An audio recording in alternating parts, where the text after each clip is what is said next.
Tag, very nice, very evil. Yeah, that's tag shit. Free fall as I die through the kaleidoscope in my mind. No rope up to climb. Gotta remind myself that I'm fine. Mama, I don't really. What up, Tag Nation? It's the commish ScooterRay, and I'm here to talk about these recent WWE releases. Now, I know we had it was an interesting day last Friday, because before SmackDown went on air, in essence, mad people got released. Now, we know on the WWE side of things, we had Braun Strowman, Dakota Kai, Shayna Baszler, Caden Carter, and Katana Chance got released. And it was like, damn. But, I do more NXT side of things. I like to go more in depth with NXT. And I want to talk about the NXT releases a little bit in depth, because if y'all been listening to NXT.A.G, some of the releases that were released, I saw obviously a different vision than what they saw. And I'm kind of confused a little bit with some of the releases, and I'm kind of just interested to see how things go, because I kind of want to know where some of these releases, because of the AAA acquisition, was some of these releases to make room for LFG people, because maybe between LFG and Evolve, they see something in these men and women there that they weren't seeing with some of the NXT people they had. But I'm a little gobsmacked per se, because let me rewind. Don't get me wrong. I've been a lifelong fan of the E, and we all know releases are going to happen. Now, I will go through these individually in one with group and kind of shed a little bit of light with certain things. But first up, Cora Jade.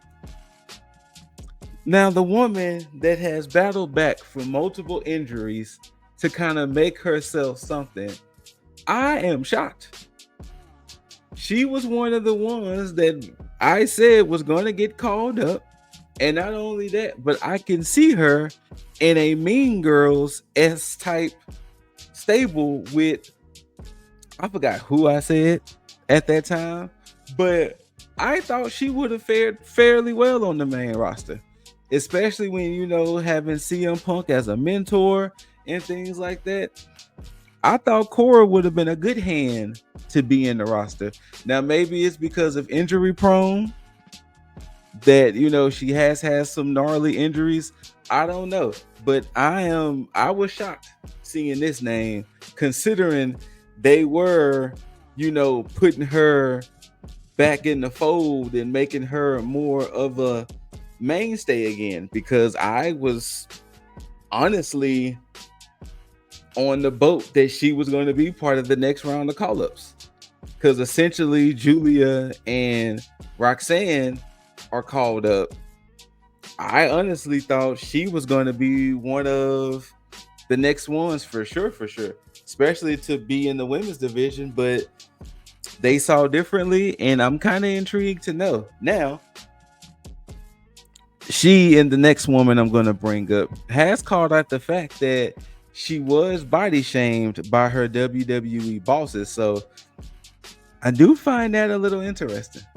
To see what's that all about. And then, maybe once her, non-compete is over with and everything, that maybe that, she may go more in depth, because this young lady, Gigi Dolan, kind of was hinting at the same sentiment. And once again, another confusing release because she was teamed up with Tatum. And her and Tatum had recently just had a tag team title opportunity in TNA, and they recently fought Liv and Raquel. So this is another one that's confusing to me because it seems like once the whole toxic attraction thing broke up and she was trying to find her footing, and it seems like she found said footing with Tatum. You know, I dubbed them the Misfits along with Shotzi. Now, Shotzi, rumored that they're going to just let her contract ride on that. But I'm really confused because once again, she was finding her footing again with a tag team partner that made sense. Not that JC Jane didn't make sense when they was in Toxic Attraction, but since it ended, I thought Gigi and Tatum were pretty good together. They even had a cool finisher, that Cemetery Drive. So she's another one that I'm intrigued with on what happened. What did they not see anymore for them to be like, go and get rid of Gigi? The next one, Jakara Jackson.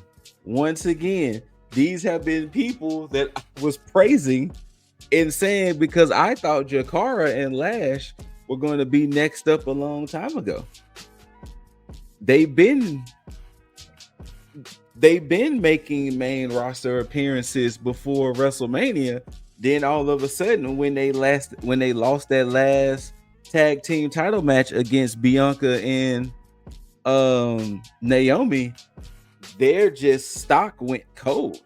Yeah, I know they was kind of doing stuff in TNA, but it was like, what happened? Like, it seemed like Lash and Jakara were like the next girlies up. And then it seemed so weird that last week they split Metaphor up the moment Noam Dar comes back. And then next thing you know, they're having a segment saying, hey, it's time that we all go our separate ways and everything. And it was like, well, that was an abrupt parting of a faction, but hey, we're here. But yes, maybe, because at first I was like, okay, maybe they want to let Jakara cook a little bit. Maybe Lash may be going up to the main roster sooner than later, and maybe they want Jakara to cook a little bit. Maybe they want Jakara to kind of, fine tune some things. But once again, they obviously saw something different. And speaking of Metaphor, Oro Mensah of Metaphor, they was mentioning how well he was doing down there in Evolve and everything. And yeah, cut. I thought Oro was getting pretty good with things, especially when he was having his feud with Ethan Page, when Ethan had injured Noam Dar. But yeah. So half of Metaphor, or what formerly was Metaphor, is gone. Riley Osborne. I know they said recently he's been on Evolve doing his thing down there. He's out of there. So if we're looking at the original iteration, if we're looking at the iteration of Chase U before Ridge destroyed it, now it's just only Andre chasing Thea Hill, because Duke is now gone and now Riley. So once again, I wondered, was they seeing something else with the new Evolve talent? Or maybe they were seeing some things with the AAA talent? I'm kind of intrigued to want to know why we're Riley Osborne. Javier Bernal, aka Big Body Javi. Now, I don't know if he's been on Evolve or anything, but I know it's been a while we saw Big Body Javi on main TV. But he was another one of the releases that got cut. Danny Palmer. I know she was on Evolve, and she kind of was in a not so much a reinventing thing, but she, I guess retooling everything. But hey, yeah. Now, the last two, Eddie Thorpe was one. Once again, I was praising Eddie Thorpe. I was saying that, hey, his recent work being a full-fledged heel was doing it, especially how he was wiggling his way into title matches and into these main situations. But I don't know. I'm kind of intrigued with this release as well, because unless they thought he got a little too real when he told Lexis King, "You're just another white man who's taking another opportunity." But other than that, I'm kind of intrigued with this one too, because he got this push in NXT, and I thought that, once again, he would have been an interesting call up. He would have been somebody that, I could see called up and potentially being an interesting, floater, and then potentially could have been in the US title picture or maybe the Intercontinental title picture. But once again, I was shocked at Eddie Thorpe. Now, all three members of Gallus, Mark Coffey, Joe Coffey, and Wolfgang. This one, more than the others, this one kind of upsets me a lot more too, and I'm going to tell you why. Gallus could have got called up. I think I mentioned it on a previous video. It would have been perfect for Gallus to get called up and Drew McIntyre and Gallus had aligned themselves, especially when Drew was dealing with the bloodline and all these other things. So I don't know if they never saw it for Gallus like that maybe when they got them to come over from the UK, when they shut down the NXT UK, that they was just some good hands to have. I know they were in Evolve as well, wrestling in this and the third, but I don't know why they never pulled the trigger, especially with Joe Coffey.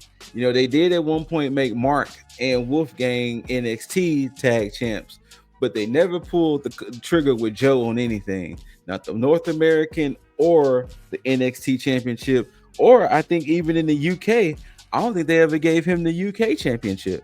So I don't know what it was, but I feel that this is one of the biggest missed opportunities they had.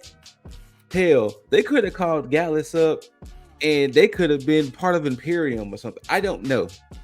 But I feel like them coming up and helping Drew McIntyre would have been perfect. That, Drew got basically Gallus to be his stable against the bloodline, because the bloodline, yes, they still would have been outnumbered, but still it would have just been more than just Drew, but I don't know why they never pulled the trigger with Gallus. I don't know why they never gave Gallus that main roster spot, but yeah. But to see, but for sure to see Cora, Gigi, Eddie, and Jakara, because it was like they were being featured. They were, they were doing some things, but obviously somebody somewhere saw something different. It's going to be interesting to see and hear what they do next and what interviews come from this, and to see, what some of the reason behind some of these things, especially with Cora and Gigi, basically was talking about how they was in essence body shamed and this, that, and the third. So it's going to be interesting to hear when it's all said and done. But definitely I'm waiting to see what's next for these superstars. Which company they go to, see what's next for them. More power to them, the best of them. Go out there and kill it. I want to say Matt Cardona was like, y'all got 3 choices. Y'all can kind of just live off your name when you was in WWE. You can kind of I forgot and the third one was basically just go to the indies and just tear shit up. But I'm kind of intrigued to see what's next for some of these people, and hearing from them and this, that, and the third. But yeah, this was some interesting releases. Like I said, to just go through the list again, in WWE side, Strowman again, Dakota Kai again, Shayna Baszler, Hayden Carter, Katana Chance, and NXT, of course, Cora Jade, Gigi Dolan, Eddie Thorpe, Jakara Jackson, Riley Osborne, Galaxis, of course, Joe Coffey, Mark Coffey, Wolfgang, Oro Mensah, Javier Bernal, and Danny Palmer. And once again, it was expected that most likely they're going to just let Shotzi's contract just run out. Don't know how long she has left, but that's the word from the curb, is that most likely they're going to just let Shotzi's contract just fade on out, and then she'll be free to do whatever after that. But hey, whether you loved it or hate it, don't forget to rate it thumbs up, thumbs down, like, share, comment. Let us know what y'all think about the releases on the WWE side and the NXT side. Like I said, I want to go more in depth with the NXT, of course, since I do NXT.A.G. But let us know how you feel about the releases. And once you do all of that, if you hadn't already, subscribe. After you subscribe, you got to tag, see what I did there, that notification bell, so you can be notified for all the videos we post. Shout out to Lip Dizzle, Jaeger Bombastic, Juggernaut, Kicking It with Leo. I've been ScooterRay. Love yourself, love one another, take care of yourself, and take care of one another. And until next time, Tag Nation, you beautiful, beautiful people, Tag out.